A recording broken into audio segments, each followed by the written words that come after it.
How we doing, everybody? Welcome to another episode of Getting Jiggy With It. I'm Will, and today we're opening up a newest game by the OP, which is Disney's Sorcerer's Arena Epic Alliances. So this was provided to us by the OP. Of course, we have a gameplay video already up, but figured we'd do an unboxing just to go through what comes in it, and a little bit of overview of how the game plays with, well, the components that you get. So let's let me go ahead and flip the camera over, and we'll see what's inside.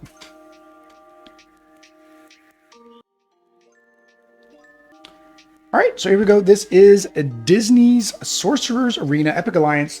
This is the core box. There are going to be 2 expansions, so of course we will be getting those expansions. Can't say if the OP is going to send them to us or whether we'll just go buy them ourselves, but we did enjoy this game. You can see our first impressions in our gameplay video.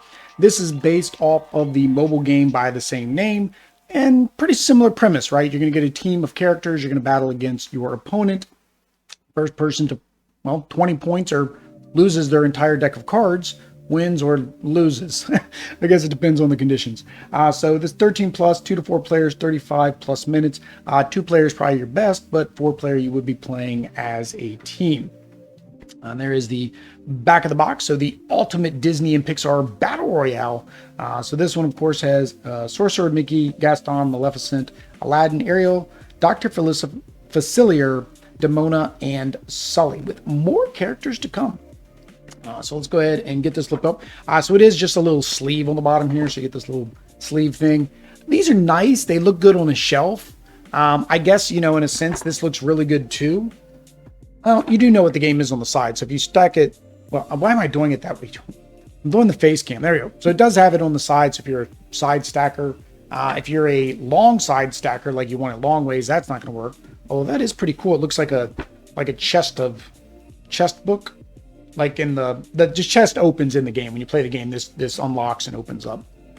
But yeah, either way, the box is kind of neat. The slip cover, take it or leave it. I guess it depends how you want to display it on your show. So here we go. We got the rule book here. So let's slide this off the side. I do have this single point focus on, so hopefully that solves some of my unboxing issues we've had recently. I've also got the camera zoomed in a little bit, so I don't have to do this like I did. Although I guess with minis, I'm still gonna have to do that. So here we go. Here is the rule book. So contents, what comes in the box. Table of contents. Strategic skirmish game you'll play as a summoner and form your alliance.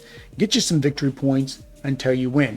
So one thing with this, they did kind of give it as a multi-leveling system. They call them chapters. Basically, it's an easy way to introduce yourself into the game before you get into the full component of, you know, gameplay mechanics.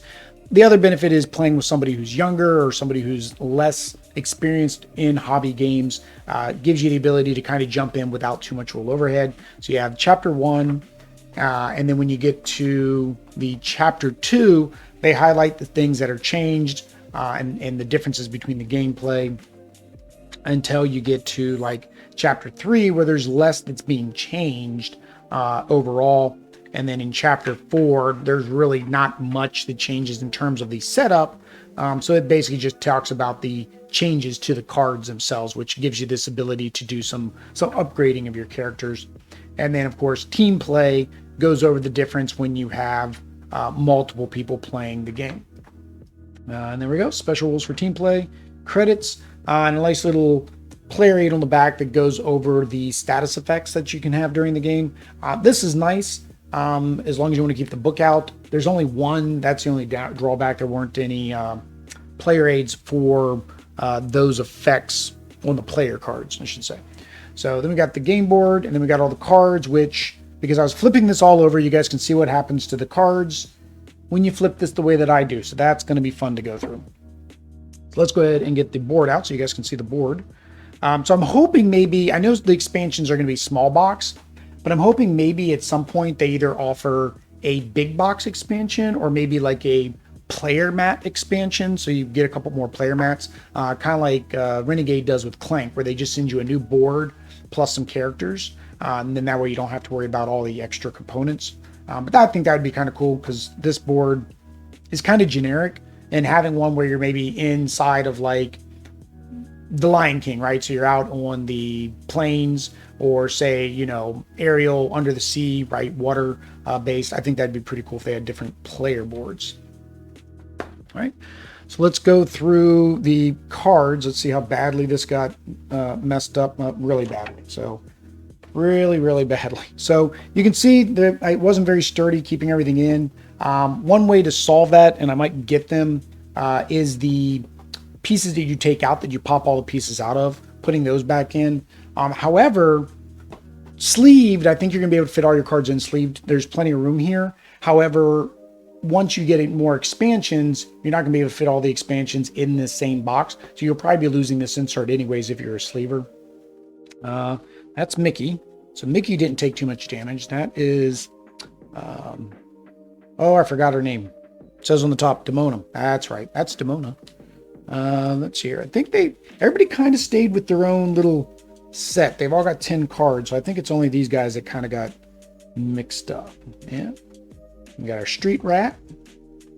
We got our Sulley. All right. So I guess we'll start with Sulley since he's in my hand. So each character comes with a deck of 10 cards.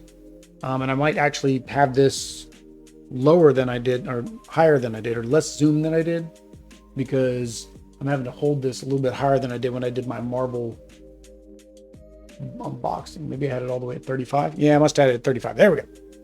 So each one's going to come in with a deck of 10 cards. You mix the decks together to make your Sorcerer's Summoner's deck. There's two types of cards. One is the red cards. Those are movement cards, or action cards, sorry. And then you have green, which are your movement. And then sometimes you'll have this double character card as well, which you can use for either one. And the reason is you either play it during your movement or your action phase to either add to your existing movement, which we'll see on there, or action, or to do whatever it says down here on the bottom. So for example, wide swipe, deal 2 damage to each adjacent rival. Protector of friends, he gains taunt. Taunt means that you can't attack somebody else, you have to attack him.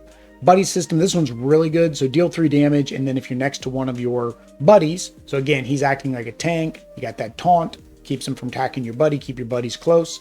He does 4 damage instead. Top scare, range of 2, deal 2 damage, plus you immobilize. I really love doing that on my Gaston. So basically Gaston could not move. Maybe I've over focused. Let's see. So I was trying to do extra pinpoint accuracy, and I think that might be a little bit too much. Let's see. Let's fix that. Let's go with that one instead. All right. Let's see here. That's better. Okay. So yeah. So top scare basically allows you to damage and then immobilize. Immobilize pretty much means that the other player cannot move, right? They can't move themselves and somebody else can't move them. He has the same thing where he can add immobilize to himself to prevent him from being pushed away from his allies. Defensive maneuver right here, get 1 space plus tough, which means he takes less damage. And then charge him, so it can be either one, move 3 spaces, and then Sulley may pass through rivals and then deal 1 damage to each one that he goes through, basically that way. All right, and we'll do Mickey, since Mickey was kind of just hanging out over here. All right, so here is Mickey, Mystical Momentum. So he can move 2 spaces, and then he gains Magic Brooms. So Magic Brooms allows Mickey to look at the top 2 cards of his deck, put them back in any order, and then you draw one on your draw turn. If it happens to be a magic card, then you don't lose your Magical Broom. And the reason is Mickey wants to build up these Magical Brooms to be able to do more, right? So if Sorcerer Apprentice has at least 3 status counters on status effects, then you gain an additional movement, so you can move twice. Quick recall, move 3, and then you can bring a magic card back to your hand. Move 2 gains 2 more Magic Brooms. So we said those Magic Brooms are really important. The Spellbinding Swirlpool, you deal 1 damage to each rival, and then if Mickey has at least 3 status counters, deal 2 damage to each rival instead. Magic Mob, Sorcerer Mickey gains 2 brooms, and then choose an adjacent rival, and they get 1 damage for each of those Magic Brooms. So you keep adding those brooms on before Mickey dies, good business. Oddly, on the other hand, decided to KO Mickey when he had like 4 of these on him. Yeah, I think I had 4 Magic Brooms. So he has a couple of those. He has 2 of those. Shooting Star, deal 3 damage to an adjacent rival. If Mickey has at least 3 total status counters, then it does a range of 3 instead. That way you don't have to be adjacent. And you got 3 of those. All right, need some aqua. We've been talking through our whole stream. Tried to do unboxes after stream. Lately, I've been failing to do that. All right, so I guess we'll go with whatever's sitting in front of me. So the next one is Gaston. So Gaston is kind of like a tank, but he's really more of a beater. Like he goes in there. He's got a lot of hit points, but most of his cards are damage based. For example, here, deal 4 damage, and then if Gaston and rival are not adjacent to each other, doesn't have any other rival adjacent to him, then he does 6 instead. Shove, deal 3 damage to an adjacent, and then you can move them away 2 spaces, which is nice. Get them away from you so that way that they have to at least move back in before they can attack you next turn. Fury kind of combos with a couple of his other cards where when he gets strength, but he basically gets to deal 1 damage to a rival, and then he gets to take another movement or action. Brawler, deal 4 damage, and then if the rival is not adjacent to any other rivals, then you get to choose to banish a card from their hand. So banishing a card takes it completely out of the deck instead of the discard, and you want your cards to go to your discard. Either A, you might have some ability to bring them back, or B, you're going to use those to upgrade your characters to enhance them. Let's Dance, move an adjacent character 1 space and move up to 2 spaces. Shrug It Off, remove any status effects of your choice from Gaston, and then you move 3 spaces, and he's got 2 of those. All right. Dr. Facilier. So I don't know much about him. We didn't play him during our gameplay. We'll play him, of course, in the future once we get some of the expansions. So, of course, make sure you subscribe so you can watch us with that gameplay. But seal the deal. Deal 2 damage to an adjacent rival. If it KOs the rival, you gain 1 victory point, and their summoner chooses and banishes a card. Ooh, that's really nice. Gaston has something similar on his character card. Smooth Talker. Add up to 1 status counter to 1 status effect on any number of characters. If 3 or more characters have status effects on them, draw 2 cards. Okay, so he's kind of expanding the status effects. So if you put like an Immobilize, you get a character that adds Immobilize. This will increase that. Or say you team him up with, which we'll get to Aladdin, and Aladdin has stealth, and it's normally only good for 1 turn, so Aladdin can't switch back and forth between his 2 abilities that often. This would just allow Aladdin to use his other ability. Friends on the other side, each adjacent rival gains 2 cursed, then take 2 damage for each status effect on them. Cursed is a new one for me. What is cursed? Cursed. Whenever a status counter is removed from this curse during the phase, this character is dealt 1 damage. Okay, so it's kind of like a poison. All right, so when you're doing the cleanup phase, that will basically poison them. Silent Little Frog, range 2, rival gets 1 shrunken. Add 1 status counter to any number of statuses on that rival. Shrunken, the character's standard attack is 1. The summoner cannot play any cards with an attack symbol during their turn. They may still discard a attack card and add 1 to this character's standard attacks. Okay. So 2 of those. Bamboozle, range 2. 1 rival gains Flustered. So he's got more, like we didn't see any of these abilities. These are the ones we didn't see. He's got them all. Flustered. Flustered, triggered effect when a status counter is removed from Flustered during the phase. The character's summoner banishes a random card. Oh, wow, I should have played him. He seems fun. Then gain an additional action. Parlor Tricks, 1 adjacent rival gains 1 Flustered. Deal 1 damage to each of your rivals adjacent to that rival. So I was trying to figure out why he's got the worst player card when I was looking at him. Like, it's so bad. It's because he's got all these effects that he just dishes out. 1 adjacent rival gains 1 Flustered. Oh, that's the same Parlor Tricks. And then Shadow Man, that was his only movement card. Okay. Move 2 spaces, and then he gains 2 Stealthy. Stealthy basically means that you cannot be dealt direct damage. You can only be dealt indirect damage. All right. Another one we didn't get to play. We didn't play Demona, so of course we'll play her on a follow-up stream. Range 2, deal 2 damage. If the rival is on a victory point spot, crown space, you get to deal 3 damage instead. That's pretty good. It gets them off those spaces. Rocket Launcher, choose any space, 2 range. Deal 2 indirect damage to each character within 1 space of that chosen space. Dark Lightning, range 2. Deal 3 damage to each up to 2 rivals damage to Demona. Oh, and 2 Demona. So you 3 damage everybody else, but she still takes 2. So hopefully he has a way to heal.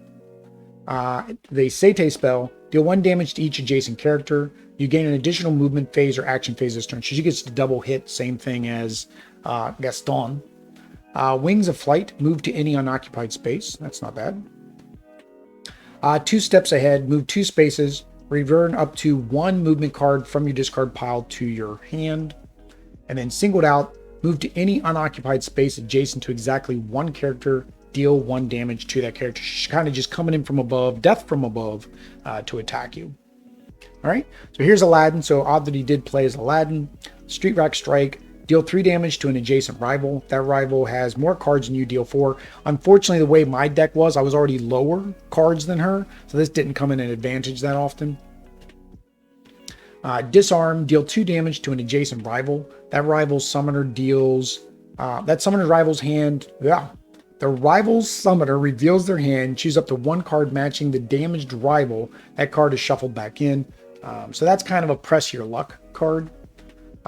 Dash through the crowds, move up to 4 spaces. Aladdin may pass through rivals when moving. Each summoner who controls 1 or more rivals pass through this way, puts a random card from their hand back in their deck. So Aladdin has a lot of movement, and he has the biggest movement out of all the characters in the core box. But a lot of his abilities are based on movement. So move 2 spaces, get it stealthy. Bold Thievery, choose a rival. The rival summoner banishes a random card from their hand, draw a card, move up to 2 spaces. So he's very much about banishing cards, and banishing cards is going to prevent you, or the rival to Aladdin, from being able to upgrade their characters, right? Because they're going to keep having to get rid of cards that they can't play anymore. Move up to 3 spaces. Aladdin may pass through rivals, deal 1 damage to each one passed through.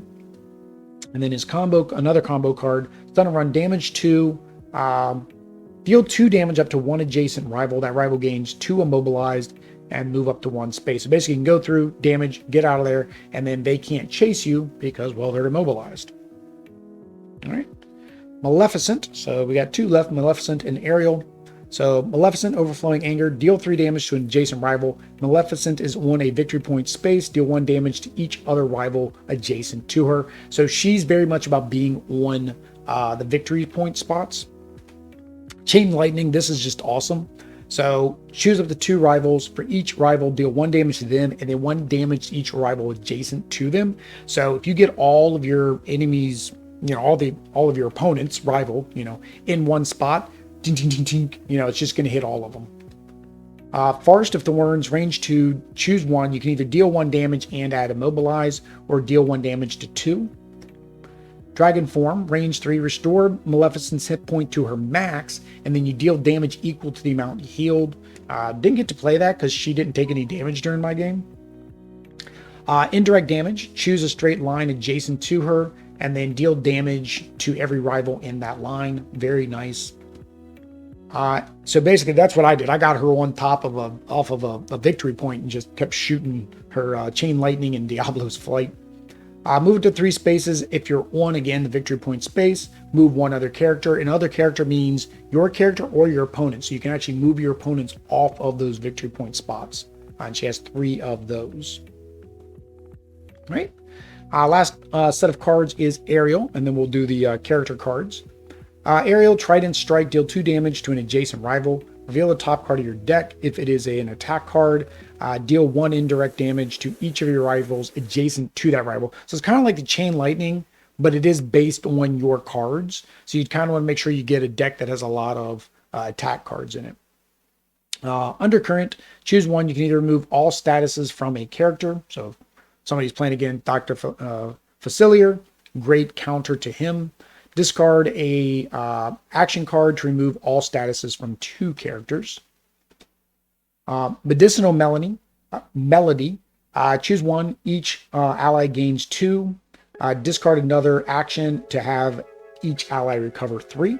So in Sorcerer's Arena, she is the healing. She's kind of a support healing class. Range 2, choose 1, deal 3 damage. Discard an action card to deal 3 damage to a rival, and the summoner loses a victory point. No bueno. Thriving Waves, deal 3 damage to an adjacent rival.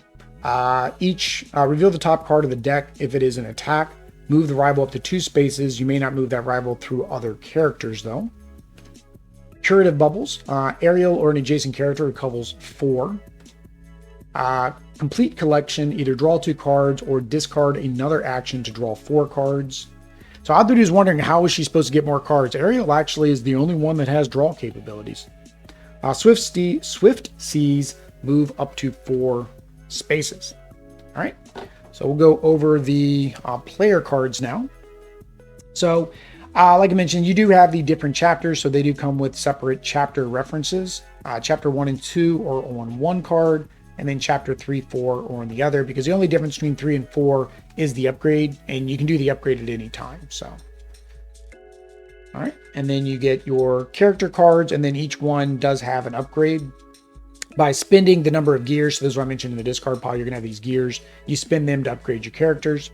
So Demona, 2, 8 hit points, worth 5 points if she's killed, 2 movement, 2 action, and then if you have played 2 or more Demona cards this turn, remove all status effects from Demona, then Demona gains 2 strong, which allows her to do extra damage.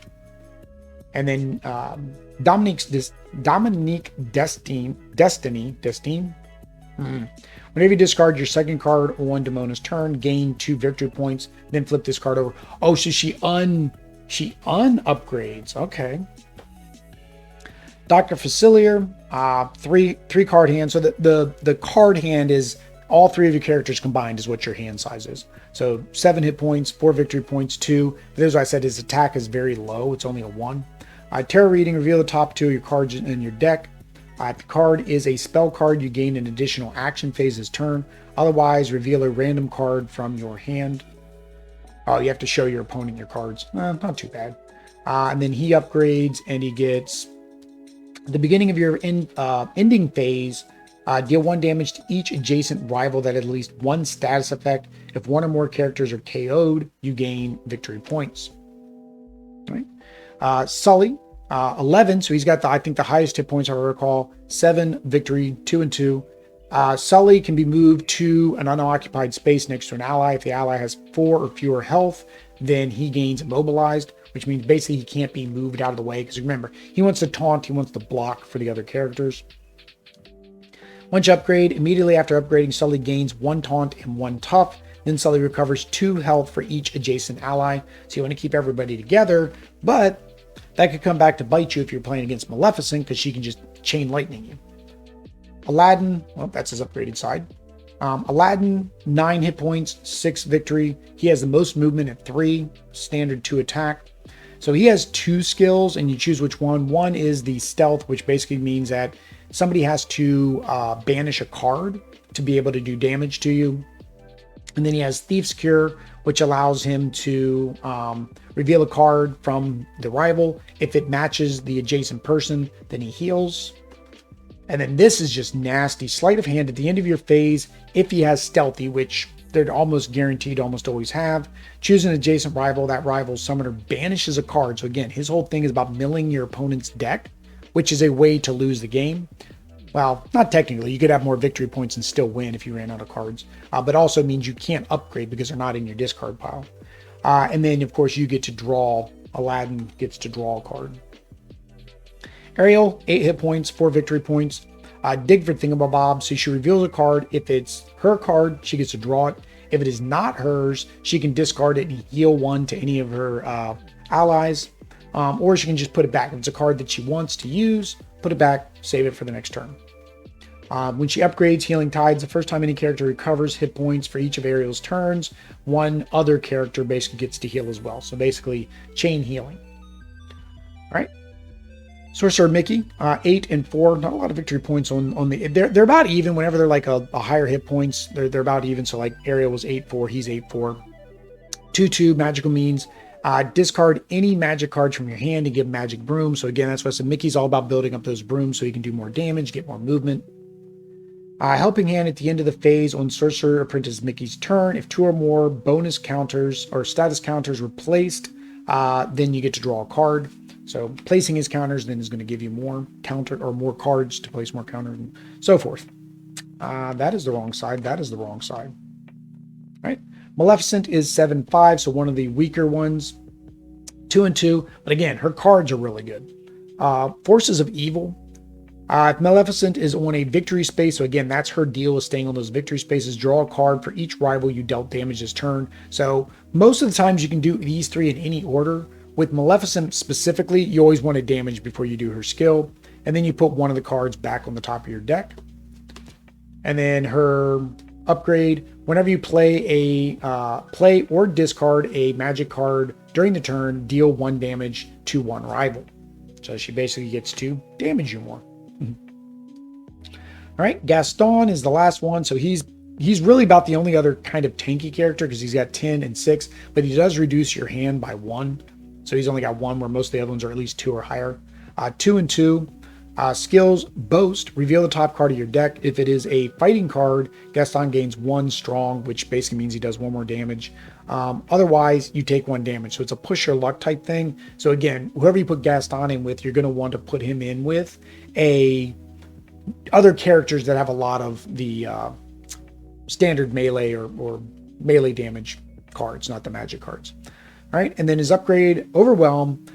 Whenever Gaston KOs a rival, Gaston gets 3 hit points, then move Gaston 2 spaces, and you gain 1 victory point. So comes in very handy unless you get immobilized, which kind of happened to me once. All right, so I guess next we will look at just the other components, and then we'll look over the Acrylic Standees, which is I know what most people want last. So as you can see, I have these just shoved in here with the Acrylic Standees. The money's just kind of sitting up here. The storage was unfortunately not well designed for the rest of the components. Like, I don't know where they're supposed to go. The cards make sense. Okay, put them there. I guess if you put these in here, then you're fine. If you put the Acrylic Standees with these, which is probably what I'm going to do, is I'll probably put the Acrylic Standees with the characters in baggies and slot them in there maybe.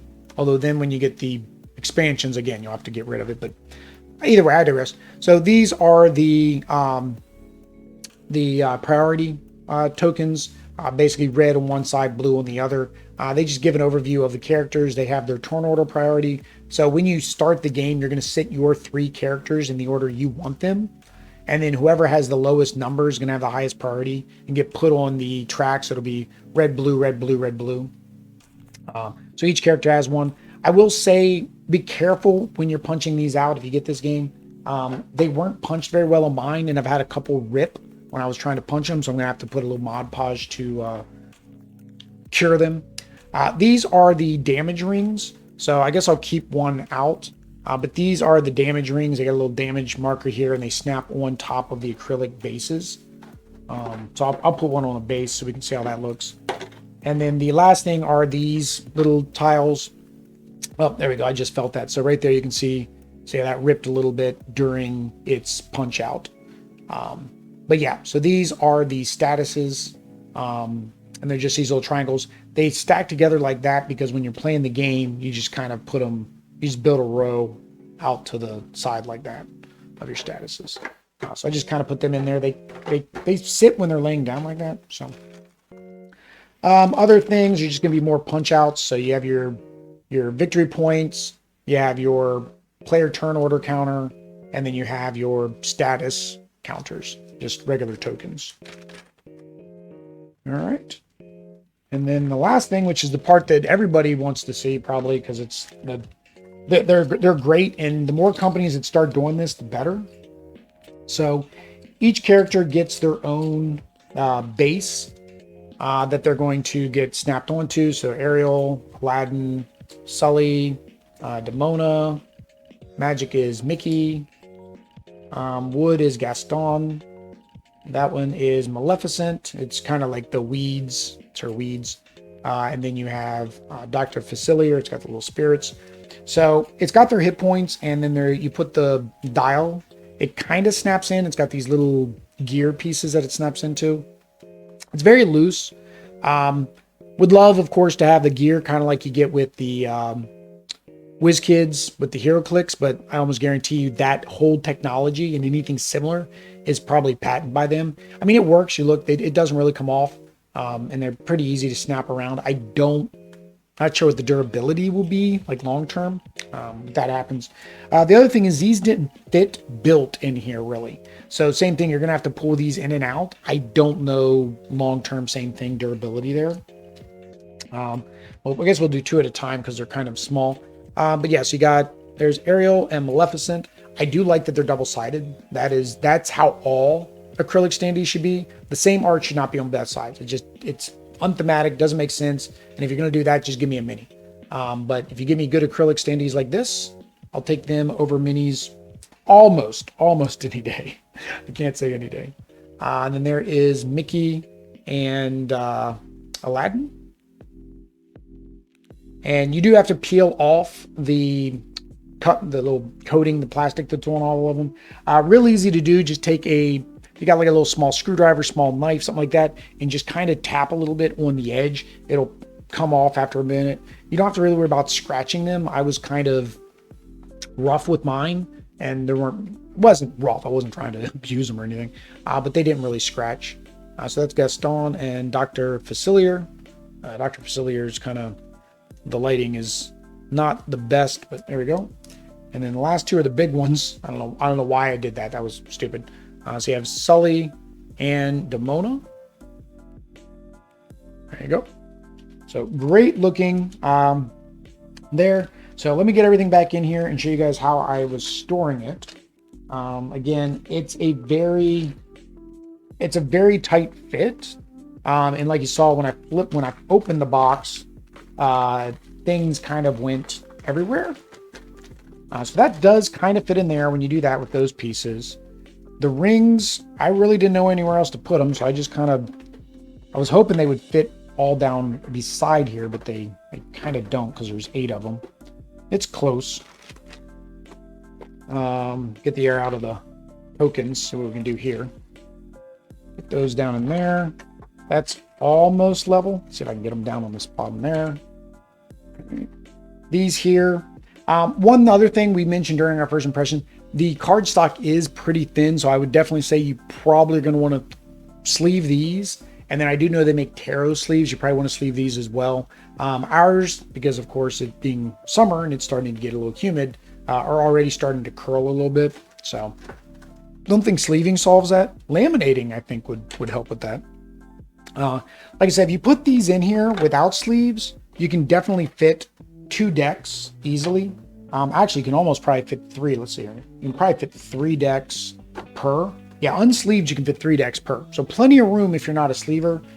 If you are a penny sleever, you could probably fit 2 decks per. I think I'm going to do, well, I was going to say maybe I'll do 3 to keep them from flying everywhere, but I have no clue how I'm going to store this box. But yeah, so that does give you some ability to expand and put those extra expansions. Each expansion is going to have 3 characters. So basically when you get the first 2 expansions, you're going to be up to 6 plus the initial 8. So you're going to be able to 14 characters. So 3, 6, 9, 12, 15. I don't know why I didn't just count each one. 18, 21, 20. So technically you fit 24. There is some more room here, again, unsleeved, to fit here. The standees would be where I would say you'd run out of room first, because there wouldn't be enough room for the standees. However, if you took these out and maybe put them down here, again, now you can't fit as many decks. Or do what I'm probably going to end up doing at some point. Like I said, put these in with their standee, put that in a baggie, get rid of the insert completely, throw it all inside the box. It's usually what I do with a lot of my games now, because we're starting to move, we're getting ready to move. But yeah, you see there's some extra space on this edge. So that's where the punch out stuff was. And that's the unfortunate with a lot of your storage, is it's designed for pre-punched. So therefore now you have empty space. Now, if this lip wasn't here, you normally could put those on the bottom of the box and it would push this all up. You can't really do that with this one. You bid it pretty much. If you're going to keep them, you got to keep them and leave them up here on the top, unfortunately. But there we go. That is the manual. That is the lid on the box. All right. All right, guys, that is Disney's Sorcerer Arena. Like I said, if you want to see the gameplay, we do have it up on the channel. If you want to see the 2 other expansions, let us know down in the comments. So that way the OP Games knows that, hey, you want to see us make this comment, and maybe they'll send it to us to make. Either way, we'll probably buy it anyways. We did have fun playing it. Again, first impressions are in that video. If you want to see any more of our live content, make sure you subscribe, hit the bell notification. That way you know when we go live. Until next time, guys. Peace.